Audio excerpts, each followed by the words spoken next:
is that time of year, you guys, and people are hiring teachers. Get ready with me as I answer some more advanced style interview questions that you might see at your next interview.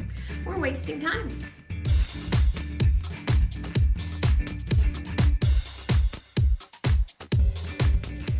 Hello everyone, welcome to my channel, or welcome back to my channel. I'm Ali Mack and I am a teacher, and I'm here to help you have the best school year ever. Don't forget to click the subscribe button and ring the notification bell so you don't miss any other videos from me. So this is the third installment of my teacher interview questions and answers series. In part 1, I answered more basic style interview questions. Part 2 of this series, I answered more intermediate style interview questions. If you have not seen 1 or 2, don't panic. You don't have to watch them in order. Just go and watch them once you're finished with this video. Now in today's video, part 3, these are going to be more advanced questions. The purpose of these questions is so the interviewer can determine how good of a problem solver you are, what are your goals as a teacher, and really understanding your teaching style. These are going to get a little bit more challenging. I think we need to go ahead and get started. What about you? Okay, I'm going to try a different foundation today. This is Fit Me, and it's in porcelain.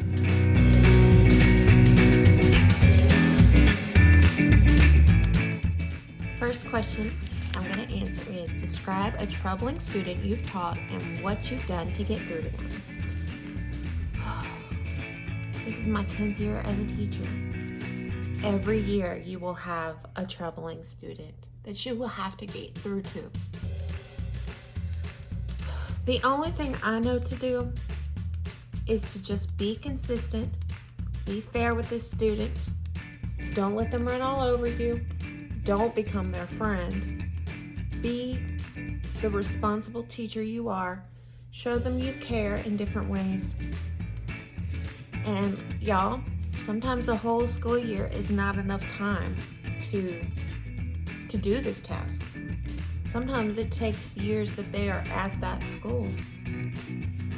So just because you don't get through to them the first year that you teach them, you might when you don't teach them. That has happened to me more than I can count. I get through to them the year when I don't teach them, but they still know me. So, question 2, describe your professional development experience. I've attended a lot of professional developments. Usually it's when I need CEUs that I really go in for it. In the beginning of my career, I stuck to more classroom management type things and like how to use the Promethean board type things. And as I evolved as a teacher, I started going more towards how I could use technology in my classroom. Question 3, explain your experience with a particular teaching strategy or technology. I would have to think about this one because as a teacher, we're given so many strategies and we're given so many different technologies. Look, I'm breaking my own rule. Remember how in part 1 I put this on the nose because this goes a long way? Well, you're about to see how far it goes. Also with this, you have to work fast because it dries quickly.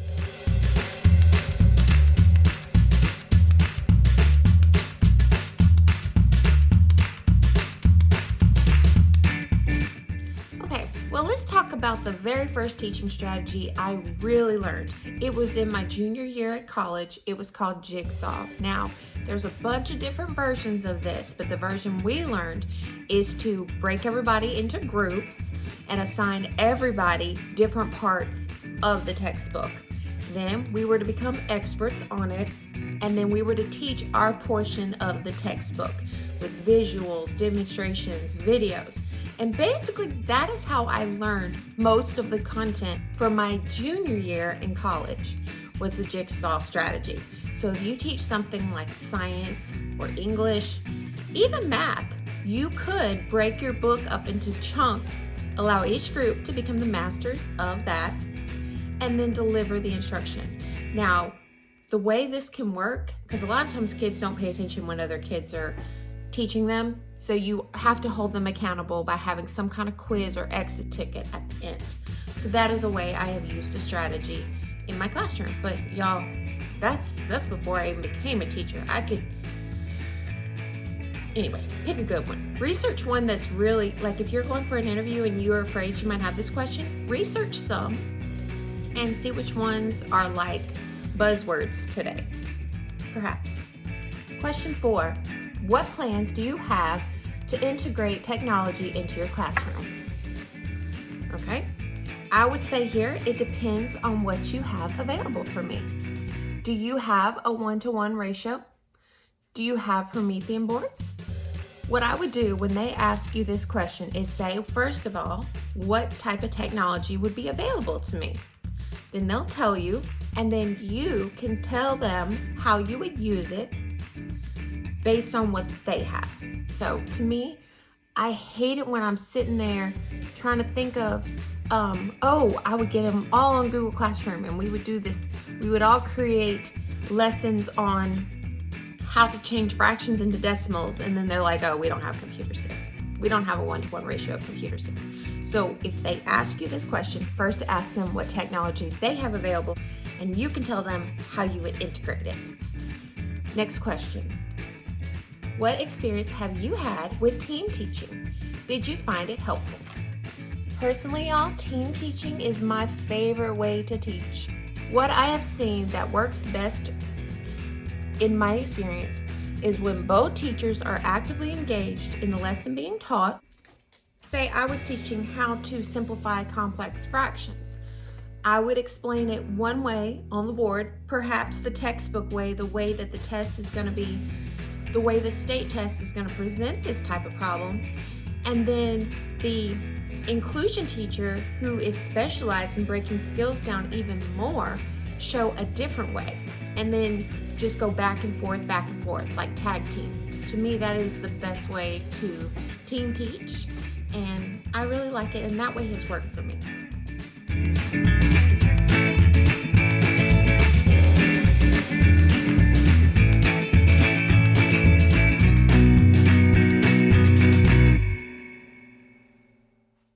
The second part of that question is, did you find it helpful? I found it very helpful, because I feel like I explained it the way the book and the test wanted it to be explained, and my inclusion teacher explained it more specifically for those students that might struggle a little bit with the concepts. Question 6, how will you approach different learning styles? In part 2, I discussed Howard Gardner's multiple intelligences. The best thing to do is give a quiz and figure out what type of learning styles you have in your class. These are all over the internet. Then plan accordingly. Or you don't have to do that quiz. You could just incorporate different learning styles in all your lessons, because studies have shown that even if, say, I'm a visual learner, if I experience the material in different ways and different learning styles, from the perspective of different learning styles, I'm more likely to retain it than versus if I learned it one way. So just good teaching is to incorporate different methods of delivery for the different learning styles. Question 6, how will you encourage your students to express their creativity?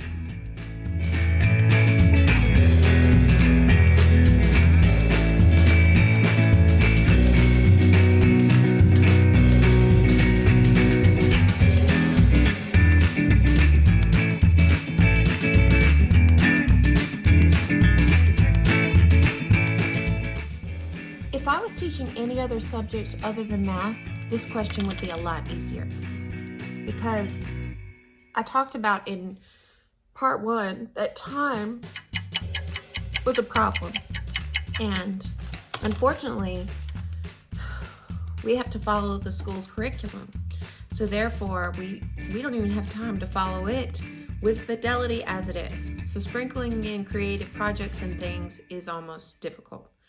But if I was going to answer this in an interview, I would tell them that I would like the students to learn the skill first, and then based on the mastery of the concepts, we could do a project of some sort for them to go a little bit deeper with that project and that creativity.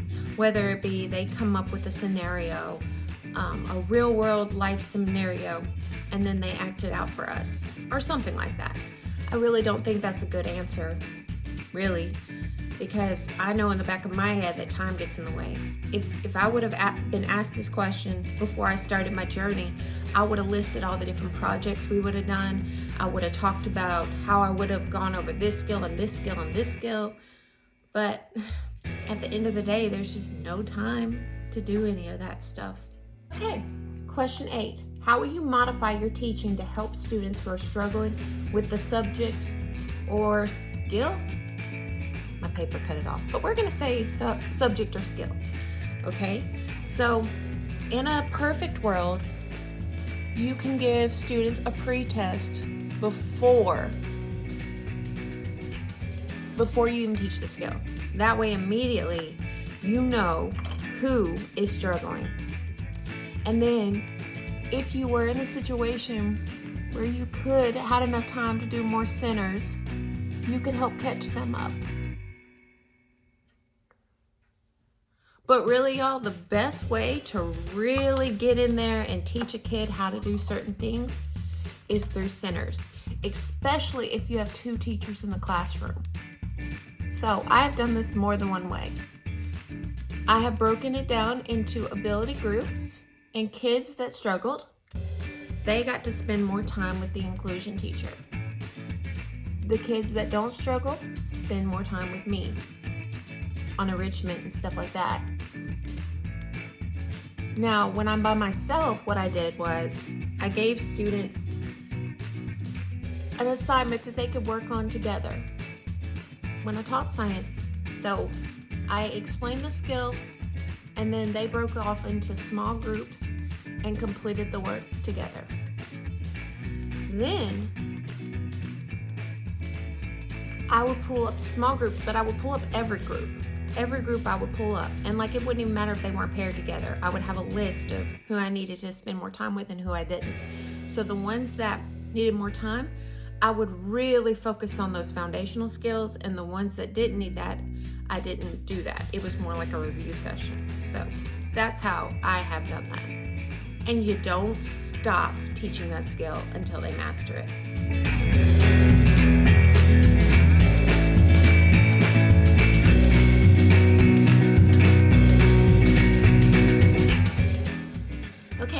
Question 9. How will you support students with exceptional learning abilities? And to be honest, the wording of this question is a little confusing, because in my life, they have changed in some schools, and some schools they haven't. Instead of calling it special education, they call it exceptional education. And this is for both parts of the spectrum. So I'm assuming they're talking about both ends, the ones that are highly intelligent and the ones that have learning disabilities. But basically, you meet them where they are. They're very knowledgeable. Then you give them enrichment. Like I told you in part 2 about the little boy that I gave workbook to and he ended up skipping the 5th grade. You do that. Just meet them at their level and don't ignore them. And then on the other hand, on the flip side, the kids that are struggling with different concepts, break it down even smaller.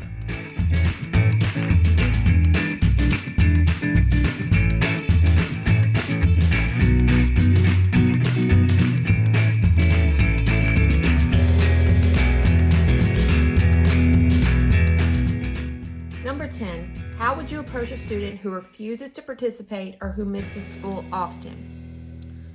Okay, I have had this happen before. Sometimes there is really nothing you can do. I've actually called parents about this, and their parents are just like, there's nothing I can do with them, I'm sorry. So I guess what I would do first is give them an opportunity. I would prompt them to get to work. Now, some kids, you just know you're gonna have problems with them. So I usually don't push them so hard as to create a scene, because then that distracts everybody.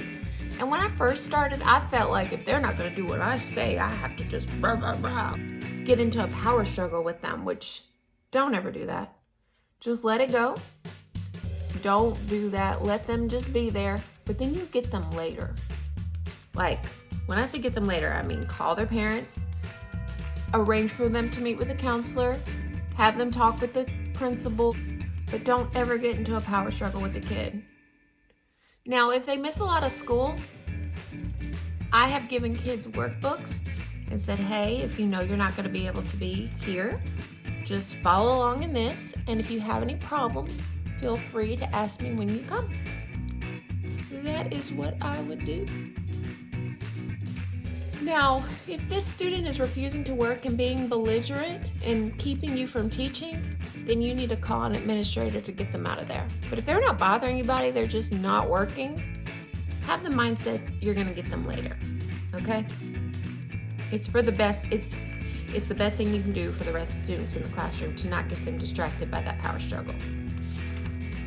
Next question. If the majority of your class failed a test, project, or assignment, what would you do? Now, being a brand new teacher without any experience, I would tell them that if the class fails, then I need to reteach the skill. But knowing what I know now, I would ask the principal, or first I would start off by saying, look, I have several different ways I can approach this. What will you allow me to do? And the reason I say that is,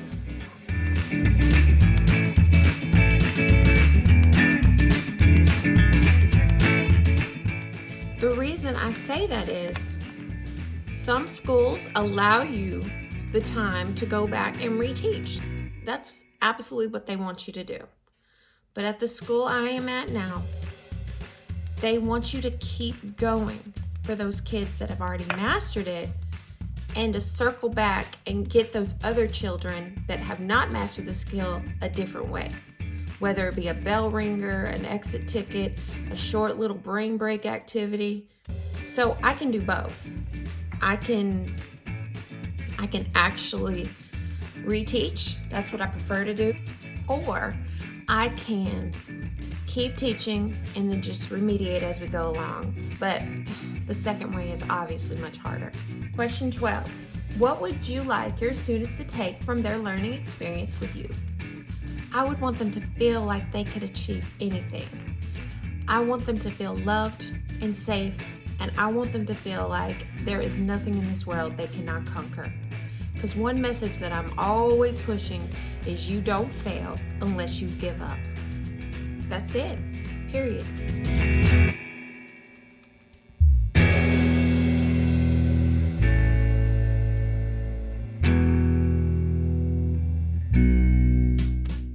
Question 13, how would you initiate and maintain communication with your students' parents? Ideally, before you even get to know the kid very well, you call all of your students' parents and say, hey, I am Miss Mack. I am your child's math teacher, and I just wanted to say hello and introduce myself. I look forward to having a really good year with your child. And that's all you gotta say. Say, I don't wanna keep you long. I just wanted to introduce myself, and I wanted you to have my number or your Google Voice number or whatever. I don't really care if parents have my number. Do that first, and do that before you have problems with your kids. Then you have a good line of communication, you have a good rapport with the parents, and then anytime that kid does something good, like they get a really awesome score on a test, call them. Be like, hey, your child scored a perfect on this test. You know what I mean? Is make sure you call as many parents about good things as you do bad things. And I know sometimes we get in a hurry and we just want to call about the bad because that seems to be the most pressing. But listen, so many times I was glad I made that positive phone call. And it takes little work in the front end, but then it makes your life easier throughout. Question 14, what would you do to help a student with consistent behavior problems? This is gonna happen, y'all. Usually, in the very beginning, if I have a student that just doesn't wanna behave, like, I don't even let them come into my classroom. Now that can be a little controversial, but usually it only takes one day. I have their desk seated by the window of my door so I can see them at all times. And I tell them, you get to have class out here today because you don't know how to behave in a public situation. If you're not allowed to do that, like your administrators say, nope, have your own little space for that kid where they cannot see any kids, they can only see you. You might have to get creative with this one, but have them in complete isolation so they're not part of the class. Now, usually this cures them. They're like, oh, I don't want to be there. But if they continue to give them problems, stay in contact with their parents, recommend them to your counselor, and at the end of the day, recommend them to the TST committee. That is the teacher support team. And basically everybody will be in that kid's business trying to come together to help them. So worst case scenario, do that. And I've had the craziest, worst kids improve once they get on that teacher support team, because like I said, the counselors, administrators, teachers, everybody is in that kid's business.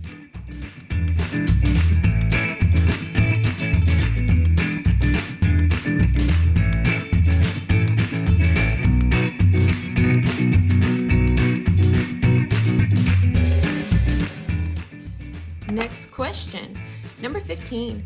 What could a visitor to your class expect to see? I like this question. I would say it really depends on the day. If they see me introducing a lesson, they're gonna see me playing up to all the different types of learning styles.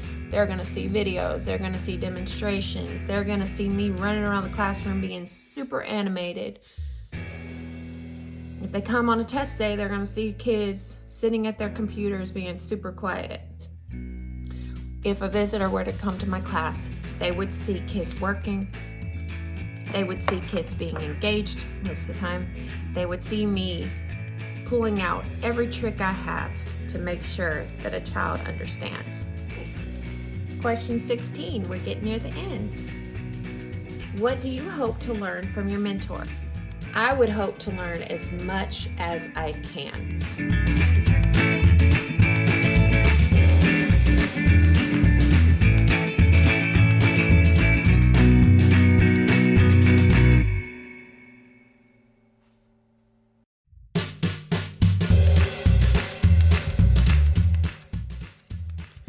I would say something like, I hope to learn how to better use newer technology in my classroom.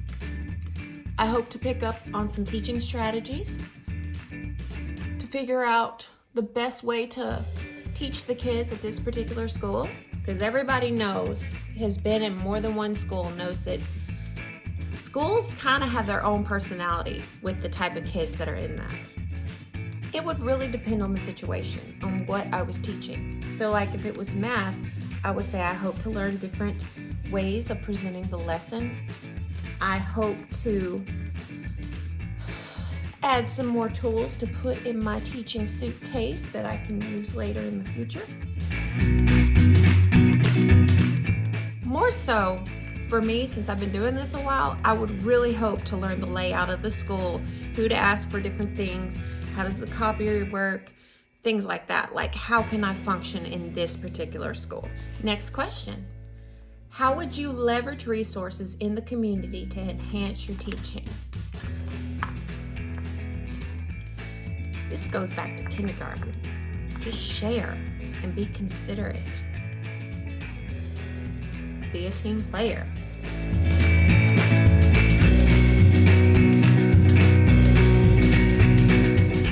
Realistically, I would tell them, I would ask them, what kind of resources do I have access to? What type of resources need to be shared? Like, it's okay to ask questions in interviews. And I know that if you would have told me that when I first started this journey, I would have been like, I don't want to ask so many questions. No, ask questions. It shows you're knowledgeable of, it shows you know what you're talking about. So like, if you're telling me I have to share resources, and how am I going to do that? Tell me what resources I have access to. You know, honestly and realistically, what I do is I don't deal with resources I have to share, because I like to do lessons on my own terms. So I just would say, no, thank you. I'll figure it out. Like, if we're being honest. But I think before I could tell what resources I needed, I would have to know what it was.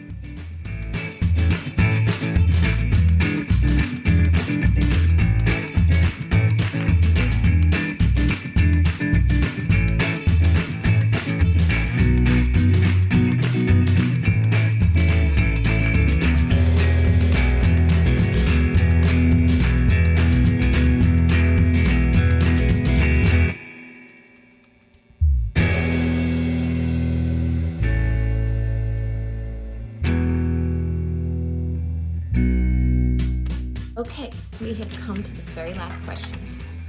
Why should we choose you for this position? You're gonna be asked this. You're gonna be asked this. You're gonna be asked this. Okay? So this is your time to shine.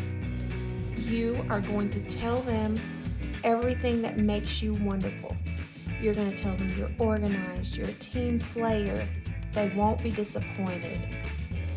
You're going to tell them what a good job you would do. You're going to say that I use data.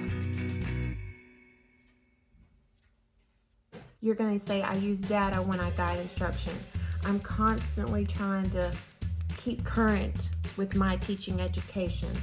I'm always looking for professional development. You're going to tell them you're professional. You're going to tell them everything about your personality that they want to hear. You've got this, but they are going to ask you this. They are going to ask you this, so practice this question. As a rule, whenever I go crazy on the eyeshadow like this, I go safe on the lips. So if I go bold on the lips, I'm simple up here. If I'm bold up here, I'm simple down here. So that's what I'm doing.